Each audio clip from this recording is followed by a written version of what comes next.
What's up, to me, Kevin? Just here to talk about some stuff. Obviously, I know it's been a while since I've made another video. I'm really sorry. I've been very busy working, and it's been very hard to actually get a loan to make these videos. And yeah, but today I have some awesome stuff I want to talk about relating to the Hobbit and Batman vs Superman. And I also want to talk about the Jurassic World trailer that finally broke on, I believe it was yesterday, the day before.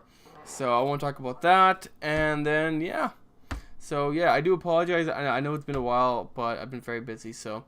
But I do have a few things I want to show you. If you don't already know, Empire Magazine announced that Peter Jackson would be doing one of their covers, and it's obviously a publicity stunt to promote The Hobbit, the Battle of Five Armies. But that's so awesome. But this cover will have, Thorin's dwarvish or kingly armor that he obviously we know from The Hobbit, the unexpected journey that his father Thrawn wore in kind of in the prologue of The Hobbit, the unexpected journey. So this kingly armor that is shown on the cover of that, and there's also two other covers that have the elves and the dwarves on it. I tried looking for all three of these, but unfortunately the chapters they did not have it. I was told to come back next Wednesday, and hopefully they'll have it then. But I do have two covers I want to show you guys, and then I'll get on to the Jurassic World trailer. So, this first one is for Batman vs Superman, which is pretty awesome. I have not read it just yet. When I read it, and then I'll tell you awesome stuff in it. I might actually, maybe I'll take a quick look. I hate to say it, there ends up being a lot more of other stuff rather than what's actually on the cover that's in the magazine. You spend like a freaking fortune just to... Oh, there's actually some Gotham TV show stuff in here. I didn't know. Inside the troubling mind of David Suzuki Future Night. I'm not sure what that means. But, yeah, I'm really looking to... There's even some Interstellar stuff in there. So yeah, if I find a lot of some really spoiler stuff in there, then I'll make it in my next video. I also want to show you this next cover that actually has two covers, one in the front and one in the back. I'm going to show you the front first, and here it is. The Hobbit, the Battle of Five Armies, and the Lord of the Rings. It has Lord of the Rings all over it, like Ultimate Lord of the Rings and Hobbit Special, and then inside the final chapter of the biggest fantasy franchise of all time, which we can all agree is true. And yeah, and talk about Christopher Nolan a little bit, and Avengers 2. So I'll take that read, give that a read, and if there's anything awesome in there, I will include it in my next video. I also want to look at this, the Hunger Games Mockingjay Part 1, sorry. I'm actually, to tell you the truth, I'm not a big fan of the Hunger Games. Like, I never saw the first one. I saw the second one. I plan to see the Part 1, which I have not gotten to yet because these theaters keep having showings so late in the day, and I just can't do it because I work 4 a.m. shifts all the time, so it's very hard. But I hope to see that too. I can't wait to see the Hobbit, the Battle of Five Armies premiere, because I think I've said in previous videos that I do collect cast sign posters. And I'm gonna get this one. Like the Hobbit, I've only got I've got the Hobbit, the Desolation of Smaug, which is not, it was not given to me with stickers from the studio, which kind of sucks. And I actually had it had a small tear in the poster. I wasn't very happy about it, but I did actually take that poster to the Calgary Expo, and then I got it signed by I think 1, 2, 3 artists, including Baker, what's his name? Andrew Baker, who actually he visually created Smaug in the Desolation of Smaug, or in the second Hobbit movie. And I actually talked to the guy who's so awesome. I got a photo of him and me. I'll have to show you guys later on. But yeah, I had him sign it. I had two others sign it. I forget the one guy. Shoot. I visually I know the guy. I just don't remember his name, unfortunately. David Tremont. I think that was it. I think it was him. And another one. So it was really awesome to get them signed it. I also got Richard Taylor to sign it.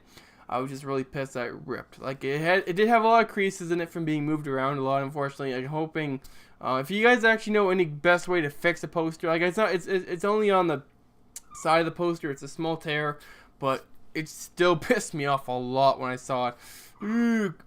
So yeah, I really can't. I will be getting the Battle of Five Armies. I'm willing to put down as much cash as I have to get that poster because this is the final movie. You know, this is all. All I need to collect is Unexpected Journey, and then I got the Battle of Five Armies, and then I'll at least have one trilogy. Because, you know, at the point of Lord of the Rings and all those movies, I was simply too young and did not have the cash to do it. So I really want to get this trilogy. I've been looking for the Unexpected Journey constantly online on eBay, but it hasn't shown up yet. So I'm hoping it's gonna show up, guys. Yeah, it just kind of sucks, but and with this whole Hobbit thing, and then also with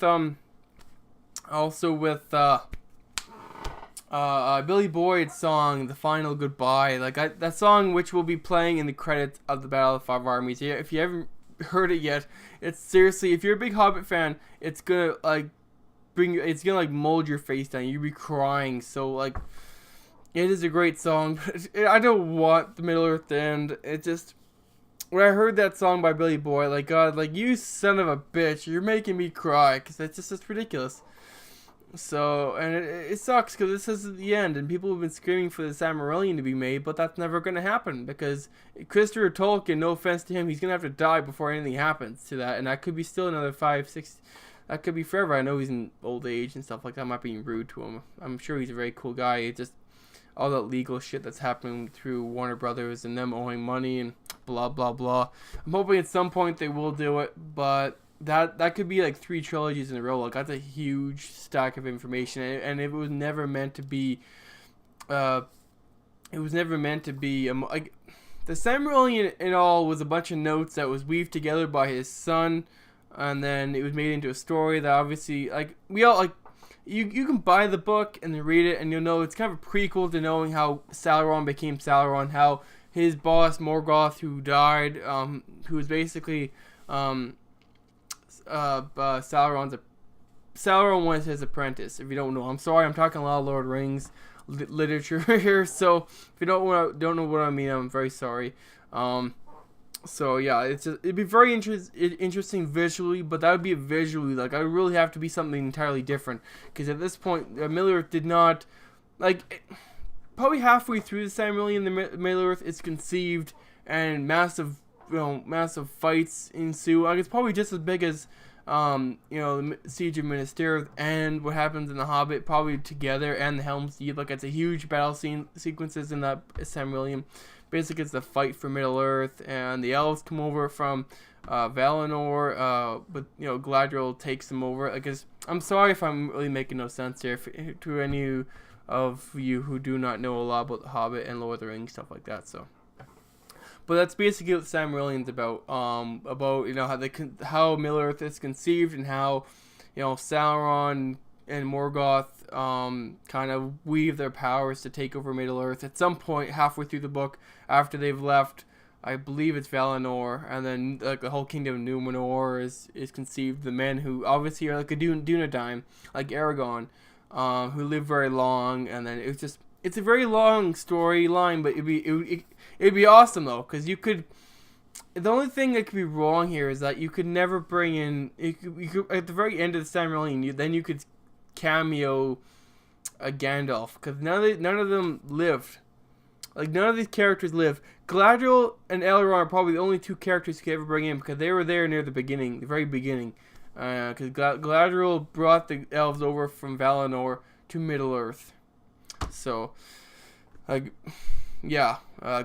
and Elrond of Rivendell are probably the only 2 characters you could bring. You could show probably 2/3 in, bringing their respective races over to Middle Earth and fighting Sauron and the Balrogs, and it could be awesome. It could visually be just as spectacular because this is really like The Hobbit, where it sets up what's gonna happen in the future. It doesn't happen probably 3,000 or 4,000 years later, but it still would be visually awesome because these battles would be twice the size because they're just huge. So it'd be really awesome to see that.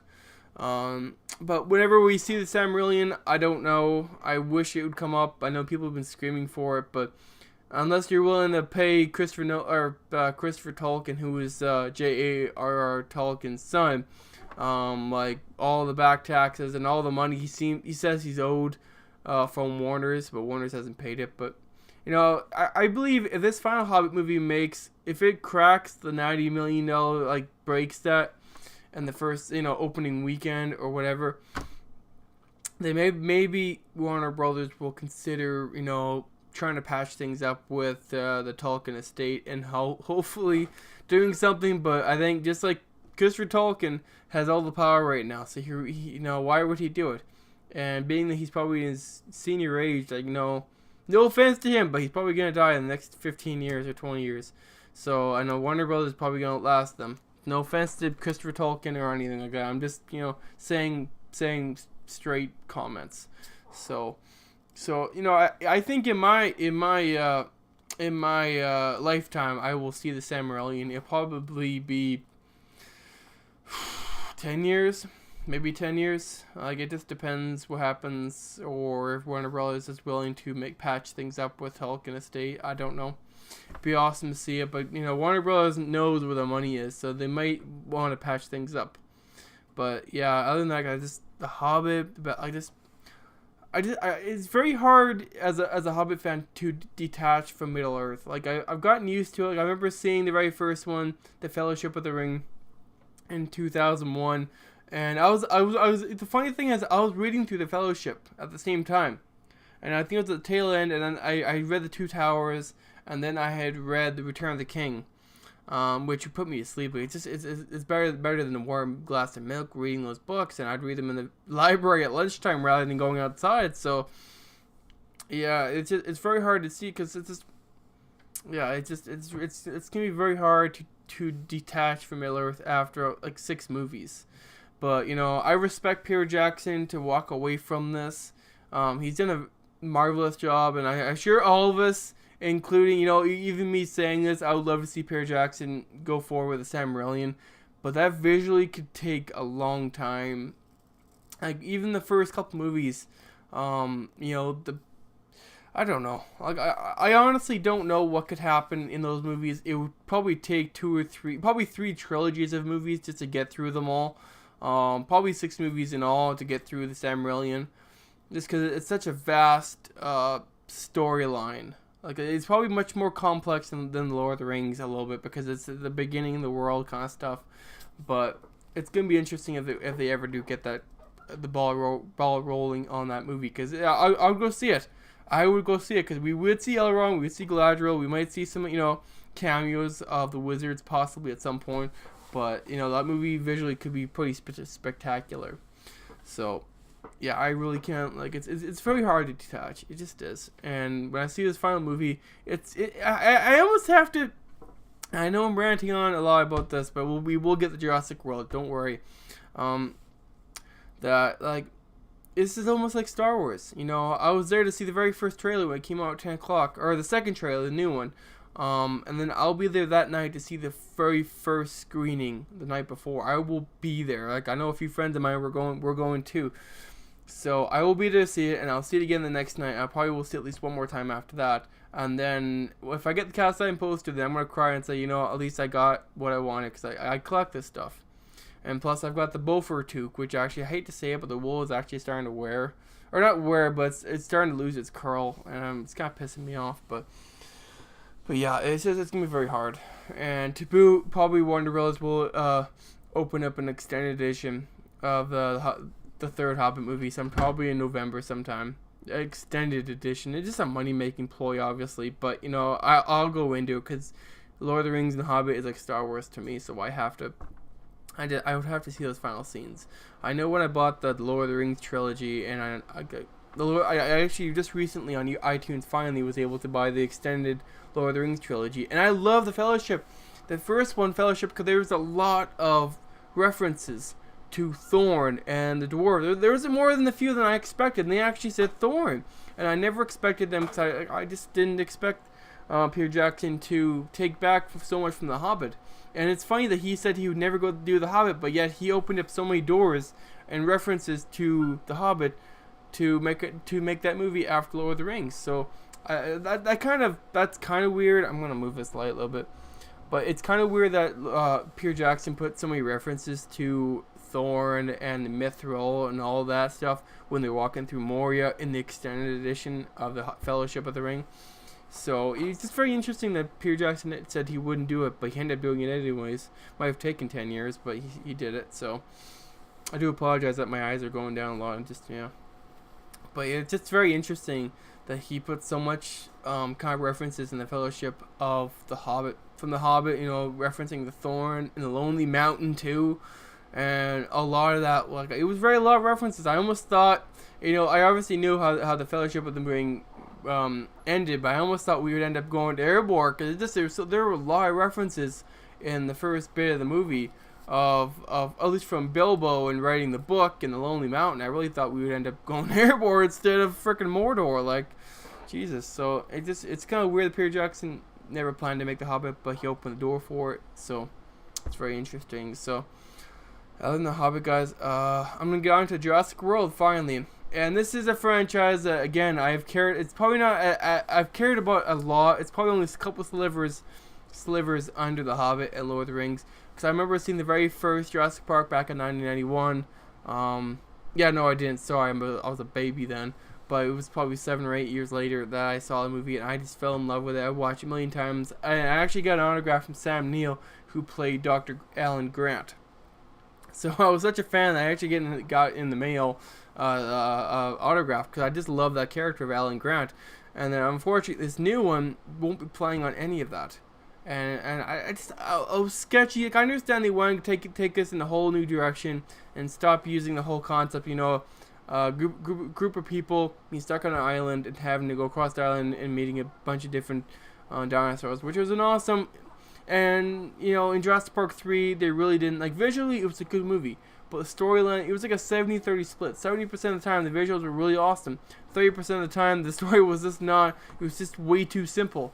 Way too simple. Like, I love Joe Johnston. Joe Johnston was the one who directed that one, and I don't know. I like the movie, but I liked it least in the, like, A Lost World was probably right on par with Jurassic Park. I love it. It felt a little more expanded overall than the very first. Like, original, it's supposed to be original. It's supposed to be exclusive.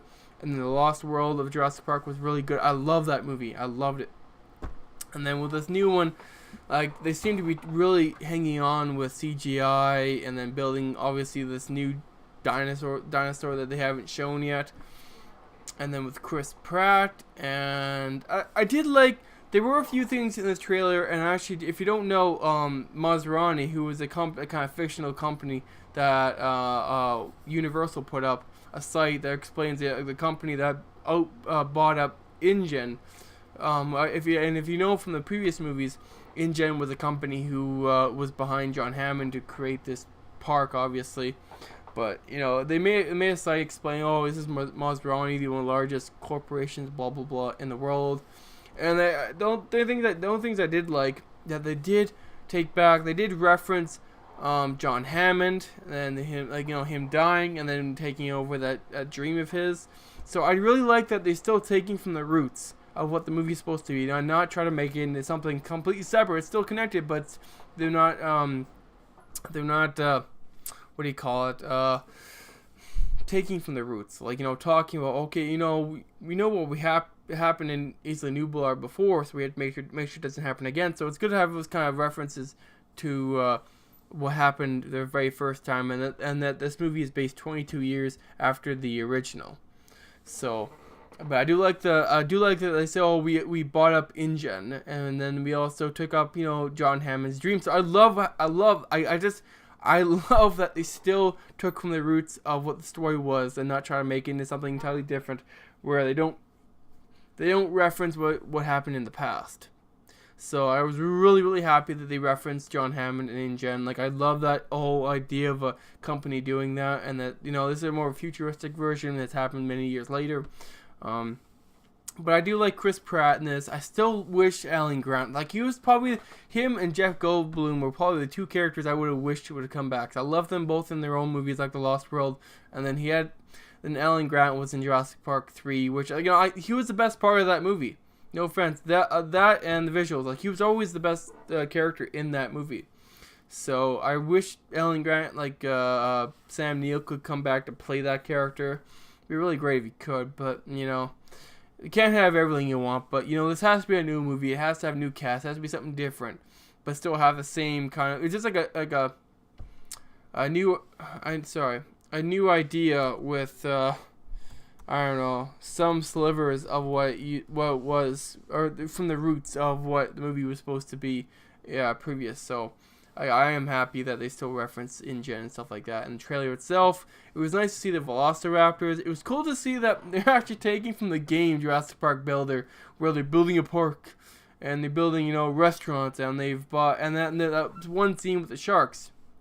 That shark being eaten by the giant dinosaur out of the water. Like, that was awesome. That's totally different. I was really happy. Like, at this point in time, they're eventually able to do this.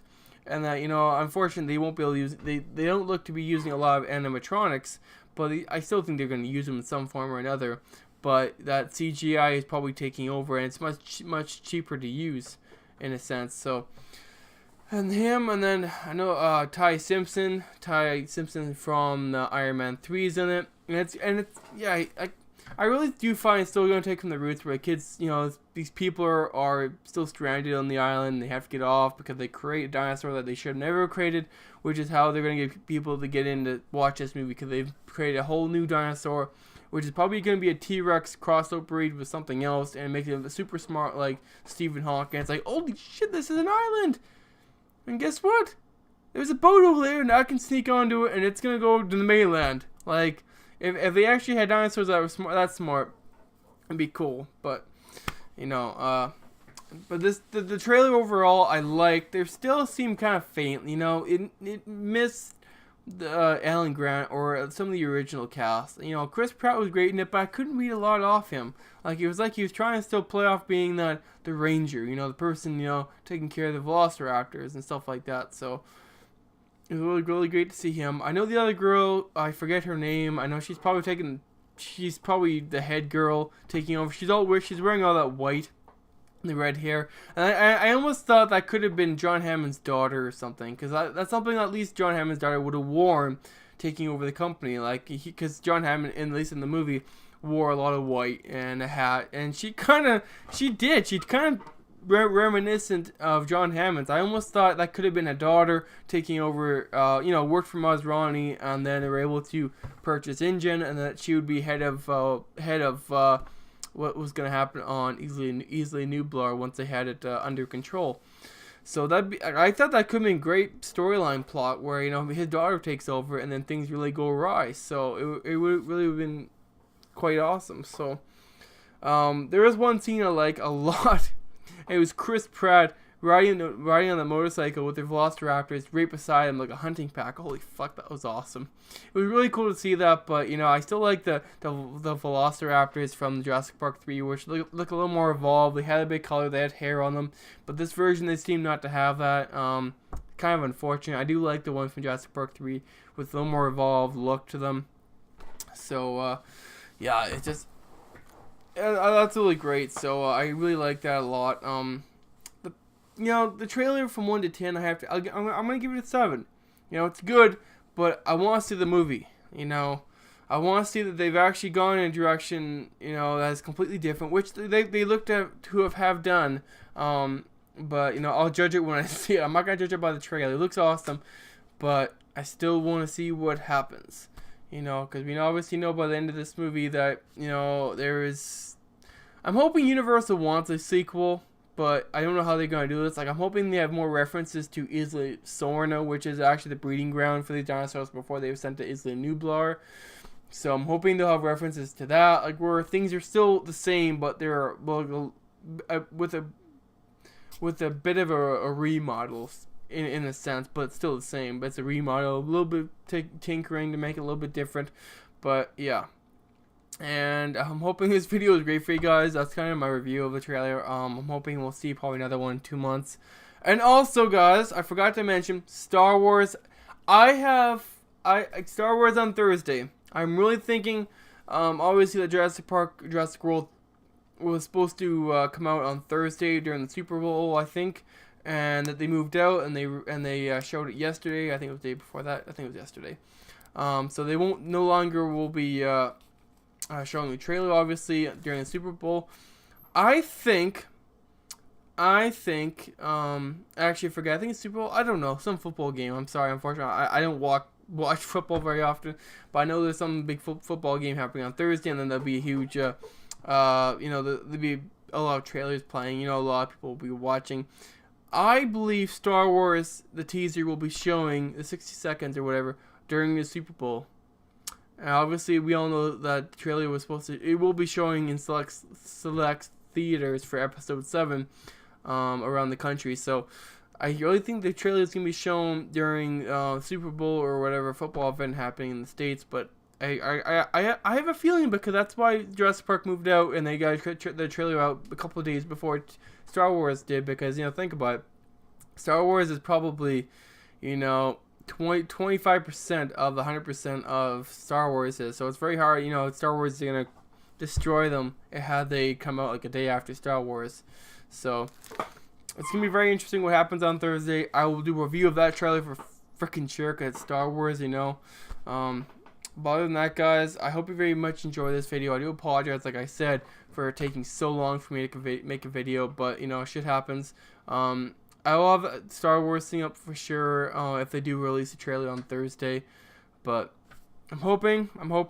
So, like I said, I'll have another video up, and I think that's it for you guys. Like I said about the magazines, I'm hoping God there's something awesome in them. I haven't read them yet, like I said.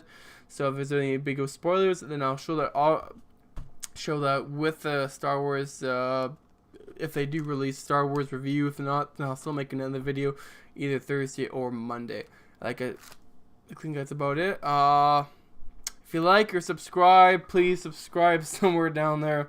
I'm sorry that this video has been kind of a ramble. I just love talking a lot. So, like I said, if you like, please like down there. If you subscribe, that's awesome. And then you get all my videos and all my rants about talking about awesome sci-fi, fantasy, comic book, awesome stuff. And yeah, like I said, peace out, guys. And yeah, peace out.